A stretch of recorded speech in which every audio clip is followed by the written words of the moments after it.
A job of contact center agent is already very stressful and hectic. In order to make life easier for the people who are using AWS Connect, AWS has released these step-by-step guides for various use cases. Let's discuss two of them. Using the no-code contact flow editor, contact center administrators can build out powerful guides as per their use case, and they can take advantage of all the features available with Amazon Connect and the broader AWS ecosystem. In this example on your screen, we are basically implementing a disposition code as per the step-by-step guide which administrator can configure within their own ecosystem. Now, if you look at this example, what is happening is that as a customer interacts with your contact center, information about them and their journey is collected. It becomes a useful source of information to assist agents in handling contacts. For example, it is valuable for your agent to know what choices were made by a customer in the interactive voice response or IVR, or from which web page a chat contact was started, so they better understand the context of the customer's inquiry and minimize repetition. Step-by-step guides such as this one are created through contact flows, which means you can contact it attributes and use views to present them to your agents.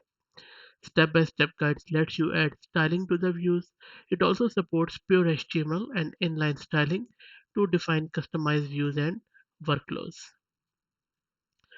If you closely look at this particular example, data is displayed about a customer directly obtained in the workflow from Amazon Connect customer profile. This includes their name, date of birth, and account number. Other useful details such as their journey in the IVR as well. Using contact attribute and styling, it is easy for you to build conditional workflows based on contact attribute value and also highlight important information within a view. For example, you can visually highlight to your agent that they will need to enroll the customer with Connect Voice ID. Now let's have a quick look at another example. In this example, which is a common use case of step-by-step guide, is to have agents enter a disposition code at the end of a contact. When implementing disposition code, you can use a form view to offer a way for your agents to tag a contact with a description of the outcome or the nature of the inquiry. Once tagged, you attach the selected value to the contact.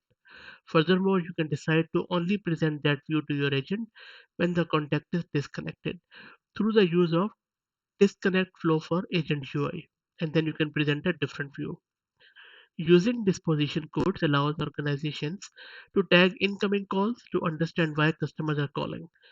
When calling leads, contacts can be tagged to mark the outcome of the call as interested, not interested, or already purchased. Using step-by-step guides, use a form view to offer the relevant inputs for your agents to tag contacts. And this form can be adopted to offer fields required to meaningfully tag contacts. In contact centers where agents are selling products, you can tag the call with the outcome and the product sold.